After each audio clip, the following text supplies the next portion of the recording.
গান শেখানোর জন্য স্কুলে পাঠাই নাই, গান শেখানোর জন্য অনেক প্রতিষ্ঠান আছে তারা শেখাবে। স্কুলে নৈতিকতা শেখানোর জন্য পাঠাই, স্কুলে চরিত্র শেখানোর জন্য পাঠাই, স্কুলে আদর্শ মানুষ হওয়ার জন্য পাঠাই। নৈতিকতা, চরিত্র এবং আদর্শ ইসলাম ধর্ম ছাড়া অন্য কিছু দিয়ে অর্জন করা সম্ভব না।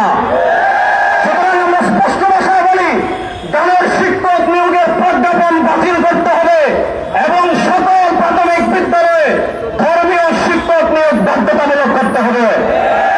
আমাদের আরেকটা দাবি হলো, আপনারা জানেন সিপাহী বিপ্লব ব্যর্থ হওয়ার পর থেকে নিয়ে 1757 সালে সিপাহী বিপ্লব ব্যর্থ হওয়ার আগে শহীদ আহমদ শহীদ দেহলভী রাহিমাহুল্লাহ থেকে শুরু করে শাহ আব্দুল আজিজ মুহাদ্দিস দেহলভী রাহিমাহুল্লাহ দারুল হারব ফতোয়ার পর শহীদ তায়েব হাজী ইমদাদুল্লাহ মুহাজির মক্কি রাহিমাহুল্লাহ, শহীদ আহমদ শহীদ দেহলভী রাহিমাহুল্লাহ, শাহ ইসমাইল শহীদ রাহিমাহুল্লাহ, ফকিহ মোহাম্মদ রশিদ আহমদ গাঙ্গুহি রাহিমাহুল্লাহ, হুজ্জাতুল ইসলাম কাসিম মাদানী রাহিমাহুল্লাহ, তারা এই উপমহাদেশের মানুষের তাহজিব তামাদ্দুন রক্ষা করার জন্য, আপনারা জানেন সিপাহী বিপ্লব ব্যর্থ হওয়ার পর 1866 সালে দারুল দেওবন্দ প্রতিষ্ঠা হয়েছিল।